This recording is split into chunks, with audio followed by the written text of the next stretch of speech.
마태복음 18장입니다. 마태복음 18장 18절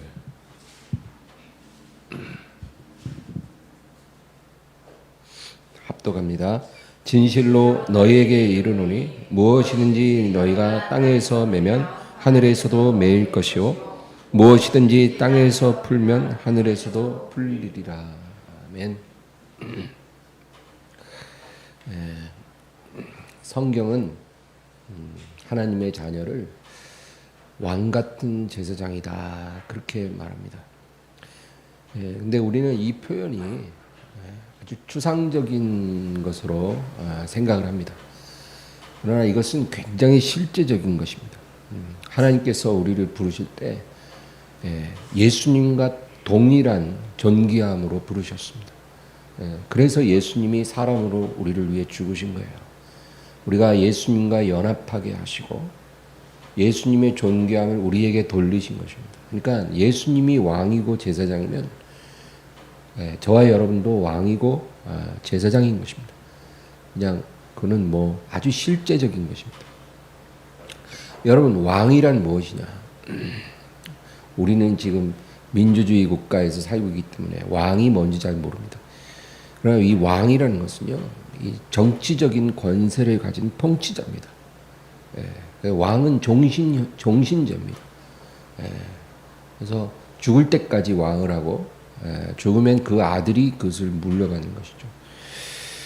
정치적인 강력한 권세를 갖고 그 나라를 통치하는 사람이 왕이고, 그 다음에 제사장이라는 것은 영적인 권세를 가지고 하나님과 사람 사이를 중재하는 그러한 사람인 것입니다.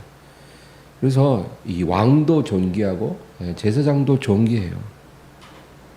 이 제사장이 하는 일은 사람들의 죄를 위하여 속죄하고 중보하는 것입니다. 우리가 죄를 범하잖아요. 그러면 제사장이 그것을 하나님께 가지고 나가는 것입니다. 그래서 우리를 위해서 속죄해주고 우리를 중보해주고 하나님과 관계를 다시 회복시켜주는 역할을 하는 그런 중재자가 제사장입니다. 그리고 하나님의 모든 용서와 축복을 우리에게 전달하는 일도 하는 거예요. 그러니까 하나님과 사람 사이에, 하늘과 땅 사이에 서서 중재하고 전달하는 그런 역할이 바로 제사장입니다. 그런데 우리가 구약 성경을 읽어보면 이제 이스라엘 나라에 왕과 제사장이 있었습니다. 근데 이스라엘에서는요, 왕과 제사장은 아주 별개로 분리되어 있었습니다. 하나님이 왕도 따로 세우고 제사장도 따로 세웠습니다. 왕은 누구예요? 유다 지파입니다. 유다 지파 다윗의 자손이 바로 왕이 될 수 있었습니다. 다윗의 혈통이 아니면 왕의 정통성이 없는 거예요. 이스라엘 나라는.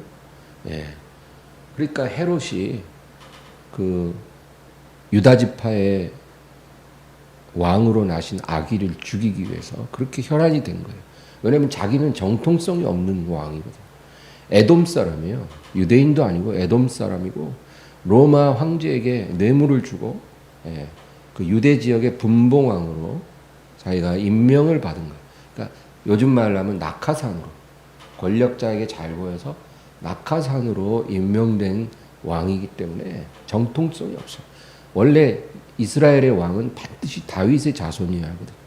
그러니까 동방 박사들이 와서 다윗의 자손으로 오신 이에 별을 보고 우리가 왔다 그러니까 그냥 뚜껑이 열리는 거예요. 그래서 이스라엘은 다윗의 자손이 왕이 됐습니다. 그 다음에 제사장은 누구예요? 레위 지파입니다. 레위 지파 아론의 자손만이 제사장이 될 수가 있었어요. 그래서 이렇게 왕은 유다 지파, 제사장은 레위 지파 딱 나눠져 있었는데 이 왕과 제사장을 한 사람이 겸임하는 경우가 딱 두 번이 있어요. 첫 번째는 여러분들 이제 아실 거예요. 누구예요? 살레망 멜기세덱이. 이 살레망 멜기세덱은 아주 신비로운 사람인데 아브라함에게 와서 떡과 포도주를 대접하고 축복을 해준 사람이죠. 시작도 끝도 없는 아주 신비로운 인물이에요. 근데 이 사람이 왕 같은 제사장입니다. 살렘 왕이면서 지극히 높은 하나님의 제사장이었다는 거죠. 두 번째는 누구예요? 예수님이죠. 예수님은 멜기세덱의 반차를 따른 제사장이라고 말씀합니다. 히브리서. 그거는 뭐냐면 원래 제사장은 레위 지파에서 나야 되는데 예수님은 레위 지파가 아니라 유다 지파잖아요. 그러니까 제사장이 될 수가 없어요. 근데 성경은 뭐라 그래요? 멜기세덱의 반차를 따른 제사장이 되신다. 그러니까 사람으로부터 이렇게 대대로 이어주는 제사장이 혈통이 아니고 하늘에서부터 내려온 제사장이다 그 말이에요. 그리고 다윗의 자손으로 오신 왕이기도 하셨어요. 그래서 예수님이 왕 같은 제사장이십니다. 그런데 성경은 예수를 믿는 우리도 예수님의 그러한 존귀함을 똑같이 가졌다는 거예요. 그래서 베드로전서 2장 9절에는 너희는 택하신 족속이요 왕 같은 제사장이요 거룩한 나라요 그의 소유된 백성이니라. 그렇게 말씀합니다. 왕 같은 제사장입니다. 우린 그것에 대해서 분명히 깨달아야 돼요. 내가 어떤 존귀함을 입고 있는지. 그걸 모르면 여러분 아주 낮은 자존감을 갖고 사는 그런 불쌍한 크리스찬이 되는 것입니다. 그런데 이 예수님이 가지신 왕의 직분 잠시 유보됐다는 거예요. 우리가 이걸 알아야 돼요. 예수님은요 왕이십니다. 그런데 왕이신데 아직 즉위하지 않은 왕이에요. 그래서 언제 즉위하셔요? 예수님이 이 땅에 재림하실 때 예수님이 이 땅에 재림하실 때 예수님은 즉위식을 하십니다. 그리고 그 나라를 얻으셔서 다스리기 시작하는 거예요. 그러니까 예수님은 아직 즉위하지 않은 왕이십니다. 예수님이 이 땅에 계실 때요, 여러분 나귀를 타고 예루살렘에 입성합니다. 그건 뭐예요? 왕의 퍼포먼스예요. 예수님은 늘 걸어 다니셨거든요. 한 번도 어떤 말이나 나귀를 타신 적이 없어요. 근데 마지막 이제 예루살렘에 입성하셔서 잡히시기 직전에 그때 나귀를 타고 입성하신 거예요. 그거는 스스로 왕이심을 선포하는 퍼포먼스. 왕처럼 들어가신 거예요. 어쨌든 간에. 그리고 사람들이 다 겉옷을 펴서 깔아드리면서 호산나 다윗의 이름으로 오시는 이여 그렇게 말을 했어요. 예수님을 왕으로 백성들이 인정했다 그 말입니다. 그러니까 바리새인들이 예수님에게 와서 막 항의합니다. 지금 저들이 노래하는 것을 듣습니까? 다윗의 자손이라고 당신을 부르지 않습니까? 이건 말이 안 되는 거 아닙니까? 저들을 책망하소서. 그러니까 예수님 뭐라 그래요? 만일 저들이 잠잠하면 돌들이 소리 지르리라. 그러니까 백성들이 예수님을 왕으로 인정하는 것을 예수님은 받아들이신 거예요. 그 순간만큼은 이스라엘 백성의 왕으로 오셨다는 거죠. 그러나 예수님은요, 면류관을 쓰기 위해 오신 것이 아니라 자기 백성을 위해 죽기 위해 오신 왕이었어요. 우리는 지금 그것을 알죠. 그러나 그 당시 사람들은 그걸 몰랐기 때문에 굉장히 혼란스러웠어요. 왕이 어떻게 저런 초라한 새끼 나귀를 타고 들어올 수 있으며 그리고 어떻게 저렇게 비참하게 십자가에 못 박혀 죽을 수 있는 거예요. 실망했죠. 예수님은 그들의 왕일 수 없다라고 생각을 했어요. 지금도 유대인들은 그렇게 생각합니다. 예수는 우리의 왕일 수 없다. 메시아일 수 없다.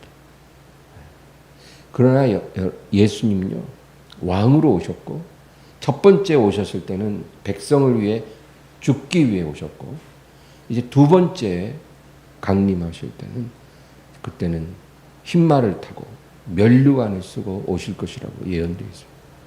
면류관을 쓰고 오셔서 즉위하시고 그 나라를 세우시고 다스리실 것입니다. 그때 이제 저와 여러분도 예수님과 함께 왕 노릇한다는 거예요. 성경에 분명히 그렇게 말씀합니다. 그러니까 오늘 지금 제가 말하는 건 뭐냐면 우리는 예수님과 함께 왕인데 아직 그 즉위하지 않고 권세를 넘겨받지 않은 왕인 거예요. 그리고 예수님이 강림하시는 그날에 그 나라가 세워질 때 저와 여러분은 예수님과 함께 왕으로 다스릴 것입니다. 이거는 그냥 추상적인 얘기가 아니라 아주 실제적인 거예요. 여러분, 우리가 그날을 기다리고 있다면 우리가 부족한 게 뭐가 있겠어요? 이제 우리는 왕이 될 운명인데, 뭐 이 땅에서 남보다 좀 좋은 차 타면 뭐하고, 못한 차 타면 뭐하고, 남보다 좀 좋은 옷 입으면 뭐하고, 못한 옷 입으면 뭐합니까? 아무 의미가 없다는 거예요. 우리 하나님 자녀는 이 세상에 속한 것에는 좀 초월할 수 있는 마인드가 필요해요. 왜? 그냥 근거 없는 자신감이 아니고 근거가 확실한 자신감이에요. 왜? 우리는 왕이 될 운명이니까.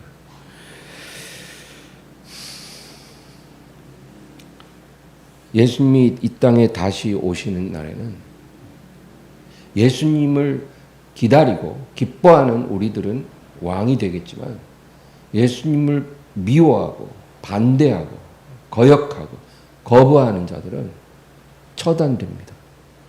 아주 분명하게 운명이 갈릴 거예요. 여러분, 예수님 편에 있기를 주의 이름으로 축원합니다. 겉으로만이 아니라 진심으로 예수님의 사람이 돼야 돼요. 우리가 사람은 속일 수 있어도 하나님은 못 속이잖아요. 예수님이 인정해 줄 수 있어야 돼요. 우리의 믿음을. 만약에 예수님이 우리를 인정 안 하고 모른다 하면 우린 끝난 거예요. 그래서 두려운 거예요. 내 자신을 스스로 매일 살피고 살아야 돼요. 왜냐하면 예수님이 나를 평가하시기 때문에 트릭도 소용없고 어떤 거짓말도 통하지 않거든. 교회 직분, 제가 아까 식사할 때도 얘기했지만 제가 아는 어떤 장로님 이름이 바울이에요. 바울. 원래 이름을 바울로 개명했는데 지금 범법행위로 신문에도 나고 그래요. 이름이 바울이라고 천국 갑니까? 천만에 만만해요. 절대 못 갑니다. 그렇게 살면. 세상에서도 지탄받는 삶을 사는데 어떻게 주님 나라에 들어가겠어요? 이름이 바울이니까 들어와. 그럴 리가 없잖아요. 우리 교회 장로라고 권사라고 천국 들어가는 게 아니란 말이에요. 계시록 5장 10절을 한번 찾아보겠습니다. 계시록 5장 10절.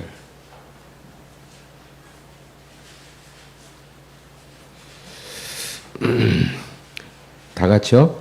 그들로 우리 하나님 앞에서 나라와 제사장들을 삼으셨으니 그들이 땅에서 왕노릇하리로다 하더라. 여러분 보세요. 아주 분명하게 우리의 운명을 말해주고 있어요. 예수님이 이 땅에 다시 오셔서 그의 나라를 세우시면 우리는요 그의 나라와 제사장이 되고 땅에서 왕노릇 할 것이다. 아주 실제적인 것입니다. 정치적인 권세가 주어진다는 거예요. 우리가 누구를 다스리게 될지는 그거는 감춰진 비밀이지만 분명한 거는 예수님을 사랑하는 사람은 왕노릇 할 거라는 거예요. 여러분 그러니까 회사에서 무시당하고 직장에서 막 멸시당해도 그냥 웃어버리세요. 잠시 잠깐이에요. 그 아무것도 아닌 사람들이 하나님의 방백들을 막 무시하는 거거든요. 그냥 무시해버리세요. 별거 아니에요. 우리가 이 땅에서 그런 일을 잘 견디고 하나님께 영광 돌리면요. 주님 오실 날 가까웠잖아요. 주님 오셔서 우리가 왕 노릇할 때 그들은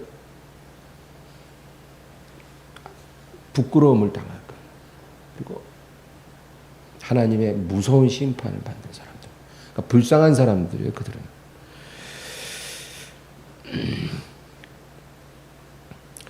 그래서 이 왕의 직분은 뭐 예수님이 오실 때까지 잠시 유보되고 있다라는 것을 우리가 이해하면 되고요. 그러면 제사장의 직분은 뭐냐? 그는 이미 발효됐어요. 그것은 우리가 오늘 나눠야 될 주제예요. 우리가 왕으로 사는 건 유보된 거지만 주님 오실 날까지. 제사장 직분은 지금 발효된 것이기 때문에 우리가 제사장으로 살아야 된다. 근데 우리가 그걸 못 깨달으면 제사장의 직분을 받았는데도 제사장같이 살지를 못한다는 거예요. 우리가 모르니까. 날개를 받았는데 날개가 뭘 하는지 모르니까 그냥 걸어다니는 그런 존재라면 얼마나 불쌍해요.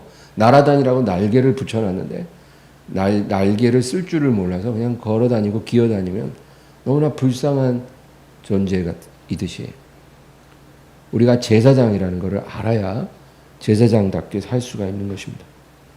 그래서 오늘 이 본문 마태복음 18장 18절은요. 그 한 구절이 중요해요. 이것은 너희가 무엇이든지 땅에서 매면 하늘에서도 매이고 땅에서 풀면 하늘에서도 풀린다는 것은 이거는요. 구약 시대에 제사장들만 할 수 있는 일이었어요. 근데 예수님이 제자들에게 너희도 그렇게 한다는 거예요. 너희는 레위 지파 제사장이 아니지만 너희가 나를 믿기 때문에 너희는 제사장처럼 그런 일을 할 수 있도록 권한이 부여됐다는 거예요. 그래서 이 18절 앞에 15절에서 17절까지 그거를 읽으면 더 잘 이해가 돼요. 다 같이 읽습니다. 내 형제가 죄를 범하거든 가서 너와 그 사람과만 상대하여 권고하라. 만일 들으면 내가 내 형제를 얻은 것이요 만일 듣지 않거든 한두 사람을 데리고 가서 두세 증인의 입으로 말마다 확증하게 하라. 만일 그들의 말도 듣지 않거든 교회에 말하고 교회의 말도 듣지 않거든 이방인과 세리와 같이 여기라. 이 말씀 하시고 이제 이어서 18절을 결론적으로 말씀하신 거거든요. 여러분 이게 무슨 의미입니까? 교회 안에 어떤 형제가 있어요. 근데 그가 하나님 앞에 죄를 범하는 거예요. 그러면 어떻게 해요? 그 가장 가까운 교우가 그에게 조용히 권면하죠. 그러지 말라고. 근데 그 말을 듣지 않으면 두세 사람이 가서 또 권면하라는 거예요. 근데 그 말도 듣지 않으면 마지막으로 교회에 말하라는 거예요. 교회라는 거는 그 교회 안에서 가장 높은 권위를 말하는 거예요. 그 가장 높은 권위의 말에서 그가 말하게 하는 거예요. 그런데 그 말도 듣지 않거든 이방인과 세리처럼 여기라는 거예요. 그렇게 교회의 말까지도 듣지 않고 회개하지 않고 뉘우치지 않으면 형제로 여기지 말라 그 말이에요. 비록 교회 안에 있어도 그 사람을 형제로 여기지 말라. 여러분 우리가요 하나님의 사랑을 잘못 오해하면 실수할 수 있어요. 하나님의 사랑은요 7번씩 70번이라도 용서해 주는 사랑이에요. 그러나 그것은 그가 와서 내가 죄를 범하였노라 라고 말을 할 때 한해서요. 그러니까 어떤 사람이 하나님 뜻대로 살려고 하는데 안 돼서 자꾸 반복해서 넘어지면 우리가 그 사람을 용서하고 또 품어주라는 거예요. 그를 위해서 기도해주고 그를 세워주라는 거예요. 그가 온전해지는 날이 올 때까지 7번씩 70번이라도 기다려주고 용서해주고 인내하라는 거예요. 하나님의 사랑은 그런 사랑이에요. 그러나 죄를 책망하고 권면을 해주었는데도 듣지 않는 그런 사람은요. 이렇게 딱 3번까지 단계적으로 권면하고 듣지 않으면 이방인으로 여기라. 그렇게 말씀하셨어요. 왜냐하면 이걸 용납하면 교회가 더럽혀지거든. 예수님도 성전을 정화했잖아요. 성전 뜰에서 장사하는 사람들 아주 격하게 분노하고 몰아내셨거든요. 하나님의 성전이, 교회가 더럽혀지면 안 되거든. 그리고 단호하게 하라는 거예요. 이렇게 하면 또 어떤 사람은 뭐 사랑 많은 교회가 이러면 되지 않지 않냐. 그래야 합니다.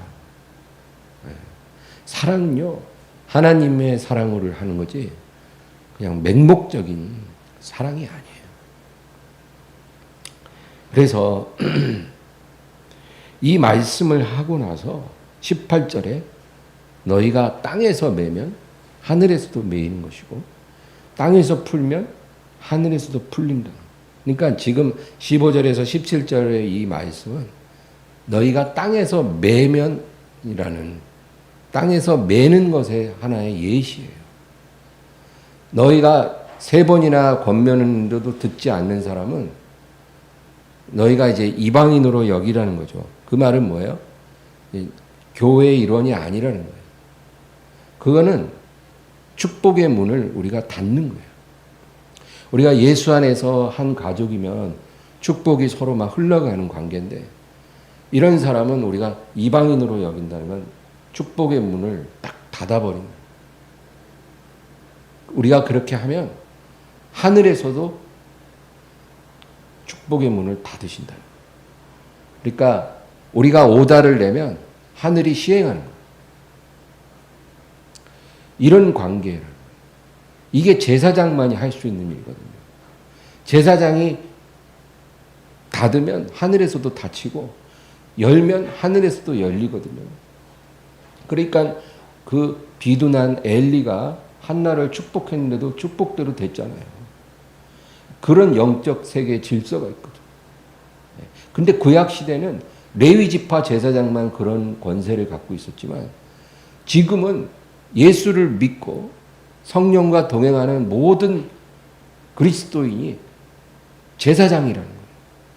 여러분, 목회자만 해당되는 게 절대 아니에요. 주 안에 있는 저와 여러분 다 동일하게 제사장이에요. 그러니까 우리가 닫으면 하늘에서도 닫힌다는 거예요. 우리가 열면 하늘에서도 열린다.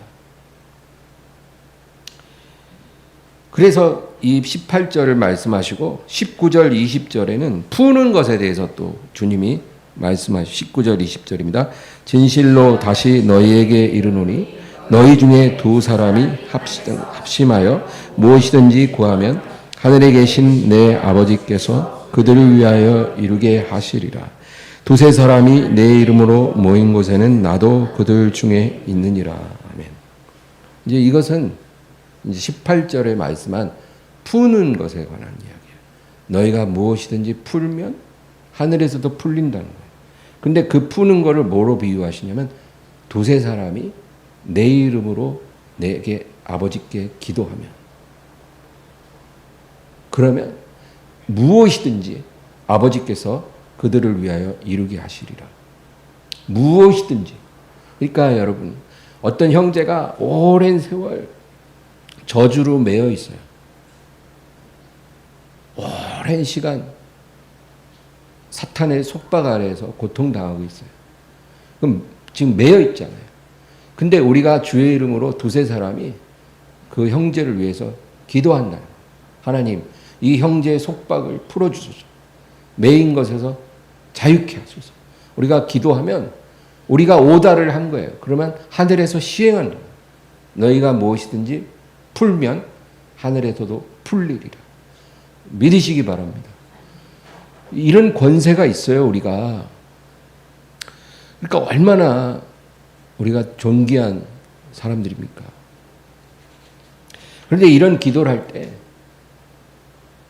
한 번 기도하고 중단하면 안 돼요. 한 번 기도하고 아무 일도 안 일어나는 것 같은데 딱 중단하면 아무 일도 안 일어나요. 주님께서 반드시 응답하실 걸 믿고 계속 기도하는 거예요. 그럼 역사가 일어납니다. 여러분, 120명이 다락방에서 기도해갖고 하루 만에 성령이 임한 게 아니잖아요. 일주일 만에 임하셨어요. 만약에 3일 하고 헤어졌으면 어떻게 됐겠어요? 일주일 있다가 성령이 임할 거라고 미리 말씀하지 않았거든요. 그러니까 아마 그 사람들은 성령이 임하실 때까지 보름이라도 계속 기도했을 거고 한 달이라도 계속 기도했을 거예요. 일주일 만에 임하실 걸 몰랐으니까. 그러니까 약속이 이루어질 때까지 기도하니까 일주일 만에 성령이 부어진 거예요. 우리도 우리가 제사장의 권세를 갖고 있다는 걸 믿으면 두세 사람이 모여서 메인 것을 푸는 기도를 응답하실 때까지 해야 되는 거예요.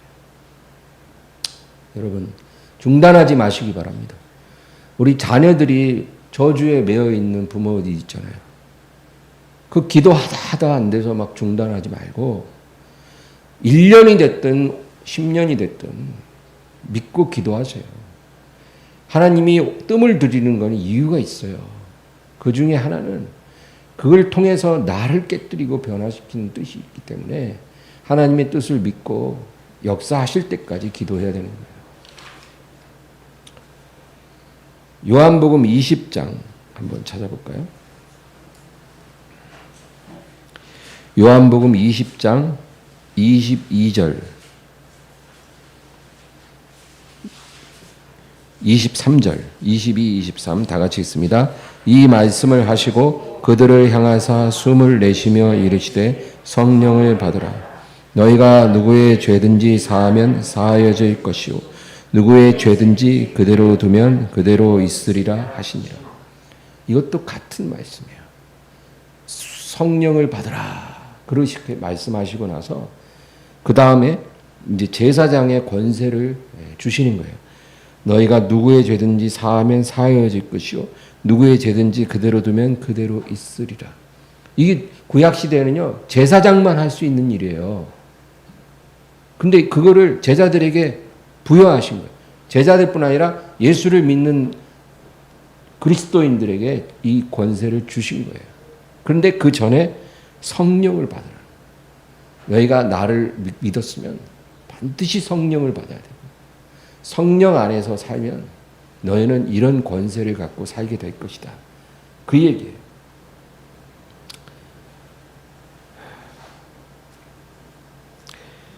우리가 이런 영적인 유산을 받았다는 것을 정말 깨달으면요. 여러분 얼마나 부유합니까? 영적으로. 우리는 축복받은 사람 아닙니까? 그러면 이 세상에서 잠깐 순례자로 살 때 자기 비관할 필요가 없고 자존감을 낮게 갖고 살 이유가 없어요. 많은 크리스찬들이 이렇게 움츠러들었어요. 내가 다른 사람보다 배움이 짧고 다른 사람보다 가진 재산이 적고 다른 사람보다 외모가 뛰어나지 못하고 내가 다른 사람들보다 뭐 재능이나 은사가 너무 부족한 것 같으니까 나는 너무나 부족하다는 거예요. 어디다도 쓸모가 없을 것 같다는 거예요. 근데 여러분 그거는 겸손이 아니에요. 하나님이 기뻐하지 않는 마인드. 하나님이 우리를 존귀하게 했으면 그걸 깨닫고 받아들여야 되는데 그거를 계속 거절하고 자꾸 세상의 기준으로 나를 세우는 거예요. 그것만큼 하나님을 슬프게 하는 불순종이 없어요. 여러분 그러지 말아야 합니다. 자기를 비관하지도 말고 과거에 내가 어떤 엄청난 실수를 했을지라도 그거 다시 생각할 필요 없어요. 그 실수를 반복하지 않는 건 중요하지만 자꾸 그것을 회상할 필요는 없다는 거예요. 이미 지난 일이에요. 그리고 부모를 원망하지도 말아요. 얼마나 못났으면 부모를 원망합니까? 부모 원망하지도 말고 나보다 많이 가진 친구를 시기하지도 마세요. 그런 건 다 어리석은 일이에요. 하나님이 내게 주신 게 뭔지도 모르면서 옆 사람과 비교해가지고 자괴감에 빠지고 그런 어리석은 사람이 되지 말아야 돼요. 여러분, 자기 집 마당에, 자기 집 앞마당에 보물이 묻혀 있어요. 근데 그걸 알면서도 아유, 이번 달에 내가 회사에서 받는 월급이 너무 적어. 아, 정말 나 우울해. 나 정말 난 불행한 사람이야. 이렇게 말한다면 얼마나 어리석어요. 예? 회사에서 월급 적게 나온다고 원망할 그 시간에 삽 들고 나가서 마당을 파야지. 안 그래요? 마당에 보물이 묻혀 있는데. 근데 그럴 생각 안 하고 그냥 월급 적게 나온다고 원망하면 한심한 사람이죠. 하나님이 우리에게 주신 권세를 모르고 비관하는 사람은 바로 그런 사람이에요. 오늘 저는 제사장의 권세에 대해서 말씀을 나눴는데 이제는 제사장의 한 가지 중요한 직무에 대해서 제가 나누려고 해요. 우리가 권리를 누리려면 의무를 다해야 된다는 말이 있어요. 권리만 찾지 말고 의무도 다 해야 된다. 의무를 해야 권리도 누릴 수 있는 거죠. 제사장의 권세를 우리가 누리고 싶으면 제사장의 직무를 해야 돼요. 제사장이 할 일을 하지 않으면서 제사장의 권세만 사모하면 그건 말이 안 되죠. 그런 사람은 그냥 파면돼요. 파면. 우리가 꼭 제사장의 직무를 감당할 것이 하나 있어요. 여러분, 구약시대 제사장들에게는 매일 해야 하는 일이 딱 두 가지가 있었어요. 레위지파 제사장들은 매일 해야 하는 일 두 가지가 있는데, 첫째는 백성을 위해서 제사 드리는 거예요. 백성들이 죄를 지으면 그들을 위해서 하나님 앞에 제사를 드려야 돼요. 그래서 짐승을 잡아서 그 피를 제단에 뿌려야 돼요. 제단 앞에 다 뿌리고 그다음에 제단 뿔에다가 피를 발라야 돼요. 그리고 그 고기는 제단 위에서 불태우는 거예요. 이 일을 제사장들은 매일 해야 해요. 백성을 위해서 속죄하고 중보하는 사역은 매일 해야 될 일이에요. 근데 이 일은 이제 우리가 더 이상 신경 쓸 필요가 없죠. 그렇죠? 왜? 예수님이 영원한 단번에 제사를 드리셨거든요. 예수님이 제사장이 되시기도 하고 또 제물이 되셨어요. 속죄 제물이 되시고 화목 제물이 되셔서 영원한 단번의 제사, 이거를 영단번의 제사라고 그래요. 영단번의 제사를 예수님이 드리셨기 때문에 우리는 예수님 안에서 이제 이런 제사를 더 이상 드릴 필요가 없는 거예요. 우리가 예수님과 함께 제사장이지만 이런 제사는 이미 끝난 거예요. 그러니까 우리가 더 이상 신경 쓸 게 없고 우리는 성찬을 기념하고 예수님께 감사하는 거예요. 그러면 두 번째 직무가 뭘까요? 그것은 매일 2번 성소에 들어가 분향하는 거예요. 오늘 이 얘기만 하고 마치려고 해요. 우리가 오늘 꼭 기억해야 될 제사장의 제일 중요한 직무. 우리가 이 땅에 사는 동안 매일 이 직무를 해야 한다는 거예요. 그거를 안 하면 제사장의 권세도 없어요. 하나님이 우리를 인정하지 않는다. 매일 2번 성소에 들어가 분향하는 게 이 제사장들이 구약시대에 해야 했던 일이거든요. 그럼 오늘날 이게 뭐예요? 기도입니다. 여러분, 성소라는 장소는 일반 백성들은 못 들어가요.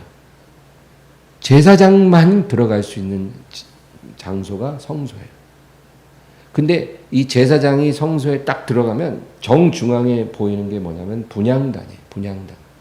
그거는 가로 45cm, 세로 45cm 이렇게 네모나고 높이는 90cm예요. 한 규빗이 45cm거든요. 그러니까 가로 세로 한 규빗 45cm고 높이는 2규빗이에요. 90cm. 대충 사이즈 나오죠. 그런 네모난 테이블이에요. 안이 비어있는. 그것을 조각목으로 만들고 그것을 금으로 쌌어요. 그리고 성소 중앙에다 딱 갖다 놓고 그리고 하나님께서 제사장들은 매일 2번 아침 저녁으로 들어와서 거기에 향을 태우라는 거예요. 이 향불이 꺼지지 않도록 아침 저녁으로 계속 향을 태우라는 거예요. 그게 제사장들이 해야 할 일이에요. 이 향을 태우는 것은 바로 기도를 하는 거예요. 기도를 의미해요. 그건 아주 100% 확실한 거예요. 그런데 향이 꺼지지 않게 계속 아침 저녁으로 태워야 된다는 것은 기도의 영을 계속 유지하라는 거예요. 그러니까 24시간 기도만 하라는 얘기가 아니라 하루에 2번 혹은 3번 우리가 시간을 정해놓고 기도하되 우리의 24시간 기도의 영이 계속 유지되게 하라는 거예요. 향불이 계속 피어오르듯이. 그게 제사장이 해야 할 일이에요. 제사장이 아니면 그럴 필요가 없지만 제사장이 됐으면 성소에 들어가서 아침 저녁 기도의 향불을 피워 올리라는 거예요. 하나님 앞에. 예수님은 이 땅에 계실 때도 매일 아침 저녁 기도하셨어요. 아까 찬양이 참 오늘 말씀하고 잘 맞아요. 내 기도하는 그 시간. 매일 예수님은 이 세상에서 아침 저녁 기도하셨어요. 그리고 지금도 아버지 우편에서 기도하고 계십니다. 우리도 이 세상 사는 동안 이 분향단에 분향하는 일을 계속 해야만 합니다. 여러분 계시록 5장 한번 보겠습니다. 계시록 5장 8절 다 같이요. 그 두루마리를 취하심에 네 생물과 24장로들이 그 어린 양 앞에 엎드려 각각 검은 거와 향이 가득한 금 대접을 가졌으니 이 향은 성도의 기도들이라. 분명하게 말해요. 향은 기도입니다. 8장 3절 4절 보겠습니다. 계시록 8장 3절 4절 다 같이요. 또 다른 천사가 와서 제단 곁에 서서 금향로를 가지고 많은 향을 받았으니 이는 모든 성도의 기도와 합하여 보좌 앞 금제단에 드리고자 함이라. 향연이 성도의 기도와 함께 천사의 손으로부터 하나님 앞으로 올라가는지라. 하늘나라에 하나님 보좌 앞에는 이 성소가 있어요. 그것을 모형으로 만든 것이 구약의 성막입니다. 그러니까 땅에도 있고 하늘에도 있는 거예요. 근데 이 향을 사르는 것은 바로 성도의 기도라고 성경에서 여러 번 말씀하고 있는 거예요. 다윗은요, 시편 141편 2절에서 나의 기도가 주의 앞에 분향함과 같이 되게 하옵소서. 그렇게 기도했어요. 나의 기도가 주의 앞에 분향하는 것과 같이 되게 하옵소서. 그러니까 구약 시대의 성도들은요, 분향하는 것이 기도를 의미한다는 걸 알고 있었다는 거예요. 골로새서 4장 2절에는 기도를 계속하고 기도에 감사함으로 깨어 있으라. 기도를 계속하라는 거예요. 이게 분향이에요. 데살로니가전서 5장 17절에는 쉬지 말고 기도하라. 그렇게 말씀했죠. 사무엘상 12장 23절에는 사무엘 선지자가 은퇴 설교 때 나는 너희를 위해 기도를 쉬는 죄를 결단코 범하지 아니하고. 기도를 쉬는 것 자체가 죄라는 거예요. 누구에게? 제사장에게. 사무엘은 레위 지파가 아니었지만 나실인으로 바쳐졌기 때문에 레위 지파 제사장이에요. 그래서 제사장으로서 나는 너희를 위해 기도를 쉬는 죄를 범하지 아니하라. 비록 은퇴했지만 내가 분향단의 향을 사르는 일을 하지는 않지만 나는 은퇴해서도 기도의 향을 불사르기를 멈추지 않겠다. 그렇게 말했어요.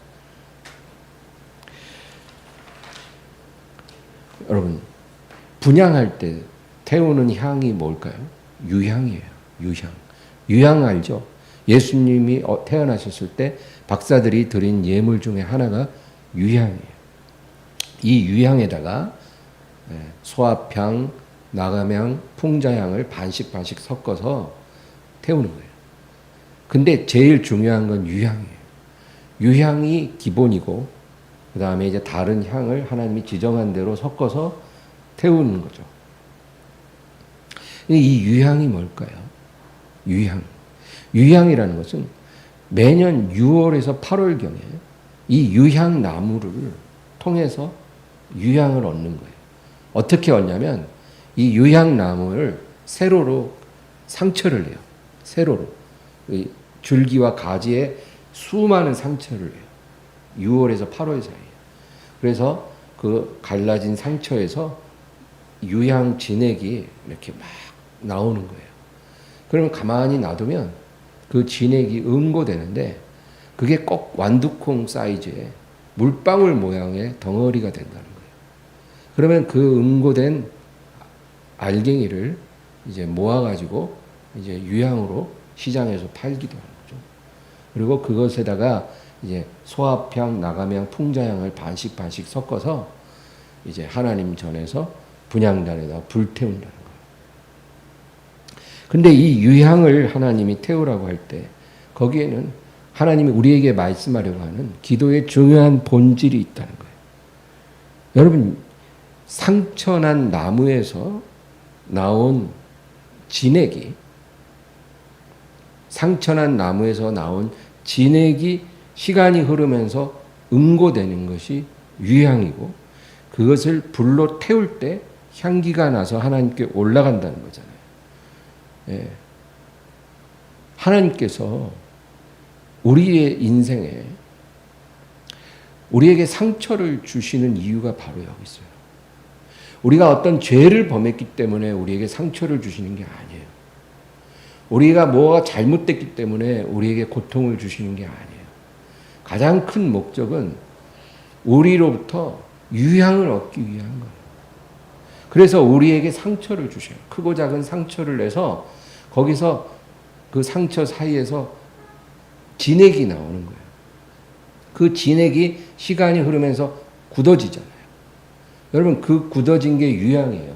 그러니까 그것은 뭐냐면 우리의 깨어진 마음이에요. 상처에서 진액이 나와서 굳어지잖아요. 그 깨진 마음이죠.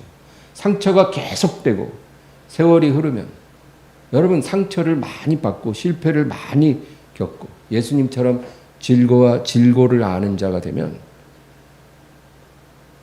그것이 깨어진 마음을 만들죠. 받으신 고난으로 순종을 배우셨다는 말씀하잖아요. 그래서 그 굳어진 유향이 바로 우리의 깨어진 마음을 상징하는 거예요. 그러면 그 상태로 놔둔다고 되는 게 아니고 깨어진 마음 갖고 그냥 사는 것이 하나님이 우리에게 고통을 준 목적이 아니에요. 내가 너를 깨뜨려서 그 깨어진 상태로 살게 하려고 너에게 고통을 주었다가 아니라 그 깨어진 마음을 가지고 나가서 기도로 불태워야죠. 응고된 유향을 불에다 넣어서 살라야죠.